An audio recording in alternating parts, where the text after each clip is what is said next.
Hello एस्पिरंट्स, स्वागत आहे या टीचिंग प्लॅटफॉर्मवरती. आणि आज आपण पाहणार आहोत 11वी बायोलॉजी NCERTचा चॅप्टर नंबर 11 जो आहे फोटोसिंथेसिस इन हायर प्लांट.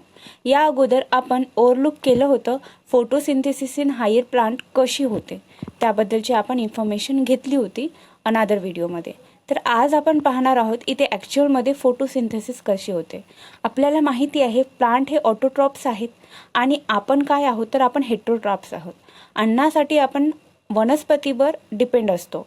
ठीक आहे, तर वनस्पतीवर डिपेंड आपण अन्नासाठी असतो. तर हे वनस्पती काय करतात, फोटोसिंथेसिस थ्रू अन्न तयार करतात. आणि त्याचबरोबर या फोटोसिंथेसिसची जी रिॲक्शन होते त्यातून ऑक्सिजन हा मोठ्या प्रमाणात बाहेर पडतो आणि तोच ऑक्सिजन आपण कशासाठी यूज करतो, रेस्पिरेशनमध्ये यूज करतो. ही सगळी माहिती आपण या अगोदर पाहिलेली आहे. आता मला सांगा, मी अगोदर तुम्हाला सांगितलेलं आहे की जे रेस्पिरेशनमध्ये जो ऑक्सिजन आपण शरीराच्या आत घेतो तो ऑक्सिजन ॲटमॉस्फिअरमध्ये सगळ्यात जास्त प्रमाणात अवेलेबल होतो. तो कशामुळे होतो तर ही फोटोसिंथेसिस रिॲक्शन प्लांट स्वतःमध्ये घडून आणतात आणि त्यामुळे ऑक्सिजन हा आपल्या ॲटमॉस्फिअरमध्ये प्रेझेंट होतो आणि तोच आपण यूज करतो रेस्पिरेशनमध्ये. फोटोसिंथेसिस कुठे घडत असते तर फोटोसिंथेसिस हे क्लोरोप्लास्टमध्ये घडत असते. तुमच्यासमोर एक डायग्राम आहे आणि ही डायग्राम कशाची आहे तर क्लोरोप्लास्टची आहे. क्लोरोप्लास्ट हा ह्युमन बिंग किंवा ॲनिमल सेलमध्ये नसतो, अब्सेंट असतो, फक्त तो प्लांट सेलमध्ये असतो.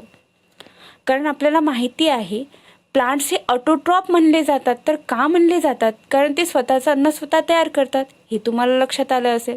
मग ते अन्न तयार करतात, कशामुळे तयार करतात तर त्यांच्यामध्ये हे क्लोरोप्लास्ट सेल ऑर्गॅनिकली प्रेझेंट आहे, त्यामुळे ते काय करतात, अन्न तयार करतात. ऑल ग्रीन प्लांट आपण पाहतो ना, हा क्लोरोप्लास्ट जो आहे तो ग्रीन कलरचा असतो कारण याच्यामध्ये जे स्ट्रोमा असतो, ठीक आहे, तो काय करतो की याला ग्रीन अपीरन्स देतो. आणि म्हणूनच जिथे जिथे ग्रीन पार्ट असतो म्हणजे ऑल ग्रीन प्लांटमध्ये हे फोटोसिंथेसिस होत असतं. स्पेशली कुठं होतं, सगळ्यात जास्त फोटोसिंथेसिसची साईट जी असते ती काय असतं तर लिव्स असतात, लिव्ज असतात. ठीक आहे, अदर जे ग्रीन पार्ट आहेत म्हणजे स्टेम आहेत, अशा ठिकाणी सुद्धा फोटोसिंथेसिस होतं, पण त्याचं प्रमाण हे कमी असतं. का कमी असतं, कारण लीफमध्ये मिझोफिल सेल जे इम्पॉर्टंट असतात फोटोसिंथेसिससाठी ते जास्त प्रमाणात ॲक्युमुलेट होतात आणि तिथे साईट ऑफ फोटोसिंथेसिस म्हणून म्हणले जाते. आपण या अगोदर क्लोरोप्लास्ट पाहिला होता. या क्लोरोप्लास्टमध्ये असे थायलॉकॉइड्स असतात आणि हे थायलॉकॉइड काय एक स्टॅकलेक स्ट्रक्चर करतात, त्यापासून ग्रॅना तयार होतो आणि हेच काय करतात तर फोटोसिंथेसिससाठी महत्त्वाचे असतात. ठीक आहे, हे जो क्लोरोप्लास्ट आहे तो डबल मेम्ब्रेन आहे, आउटर मेम्ब्रेन, इनर मेम्ब्रेन. यामध्ये जो लिक्विड फील्ड असतं म्हणजे याचं जर सायटोप्लाझम म्हणा किंवा याचं जे मॅट्रिक्स असतं त्याला एक स्पेशल नाव आहे. तर ते नाव कोणतं तर त्याला स्ट्रोमा असे म्हणतात. काय म्हणतात, स्ट्रोमा म्हणतात. ठीक आहे, या स्ट्रोमामध्ये अनेक ठिकाणी असे स्कॅटर्ड झालेले काय आहेत, रायबोझोम्स आहेत जे की प्रोटीन सिंथेसिस करतात.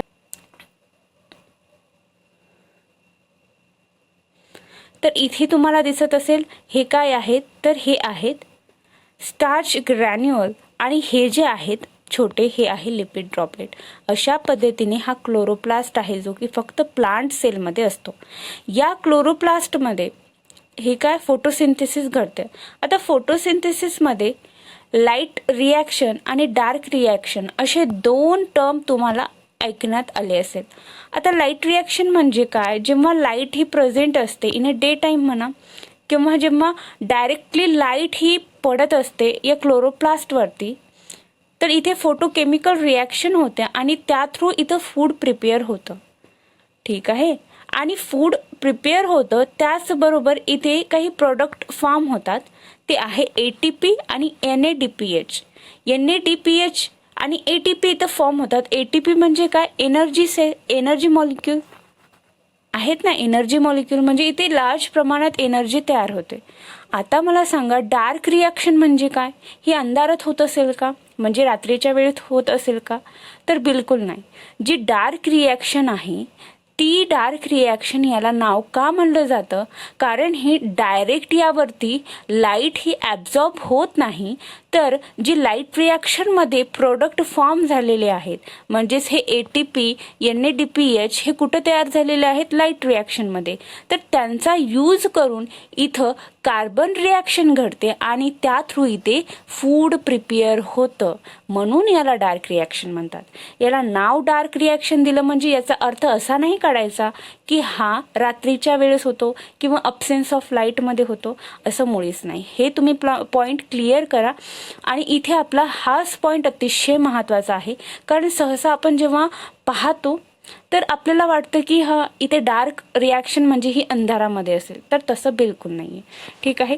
ही जी फोटोसिंथेसिस रिॲक्शन होते ती कशी होत आहे आणि कशी होते मी इथे तुम्हाला शॉर्टमध्ये सांगते. ठीक आहे. आपल्याला माहिती आहे या क्लोरोप्लास्टमध्ये अनेक काय असतात, तर पिगमेंट असतात. Chlorophyll A, chlorophyll A, chlorophyll B, त्यानंतर कॅरोटेनॉइड, त्यानंतर झॅन्थोफिल. तर असे अनेक काय प्रेझेंट राहतात, तर इथं अनेक असे पिगमेंट प्रेझेंट राहतात आणि हे पिगमेंट काय करतात, तर हे पिगमेंट फोटोसिंथेसिस रिॲक्शन घडवून आणतात.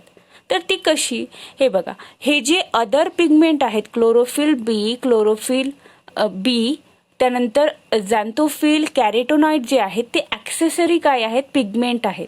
ते काय करतात, लार्ज प्रमाणामध्ये लाईट ॲब्झॉर्ब करतात आणि ती ट्रान्सफर कुणाकडे करतात, तर ती क्लोरोफिल A कडे ट्रान्सफर करतात. क्लोरोफिल A कडे का ट्रान्सफर करतात, कारण क्लोरोफिल A हा रिॲक्शन सेंटरमध्ये असतो. सगळ्यात महत्त्वाचा जो इथे फोटोसिंथेसिस घडून आणतो, इथे लाईट ॲब्झॉर्ब करतो, तर तो कोण आहे, तर तो क्लोरोफिल A आहे. तो रिॲक्शन सेंटर म्हणून काम करतो आणि त्याचमुळे क्लोरोफिल A हा अतिशय महत्त्वाचा आहे. क्लोरोफिल A हा ब्लू कलरचा असतो, ब्लू कलरचा पिगमेंट असतो, फेंट ब्लू और ब्लू कलर. त्यानंतर जो क्लोरोफिल B आहे तो येलो कलरचा असतो, क्लोरोफिल B येलो कलरचा असतो. त्यानंतर जो झॅन्थोफिल आहे तो सुद्धा काय असतो, येलो कलरचा असतो. आणि जो तो कॅरोटेनॉइड आहे तो काय आहे, येलोविश प्लस ऑरेंज कलरचा असतो. तर इथे मला मार्करनी व्यवस्थित लिहिता येत नाही आहे, पण तुम्ही मी जे बोलते त्यांच्याकडं लक्ष ठेवा. ठीक आहे. अशा पद्धतीने इथे काय होते, तर फोटोसिंथेसिस रिॲक्शन घडून येत असते. आता या व्हिडिओ लेक्चरमध्ये तुम्हाला काही डाऊट आहे का, काही कळालं नाही का, तर काही असे प्रॉब्लेम असतील तर तुम्ही कमेंट सेक्शनमध्ये तुमचे डाऊट ड्रॉप करा. आणि तुम्हाला यानंतर कोणतं लेक्चर पाहावंसं वाटत आहे ते सुद्धा तुम्ही सांगत चला, जेणेकरून मी त्या टॉपिकवरती लेक्चर घेऊन येत जाईन. व्हिडिओ लेक्चर आवडलं असल्यास लाईक करा, शेअर करा, सबस्क्राईब करा आणि आपल्या फ्रेंड्सला सुद्धा पाठवा. Thanks for watching me. Stay tune with me. Thank you so much.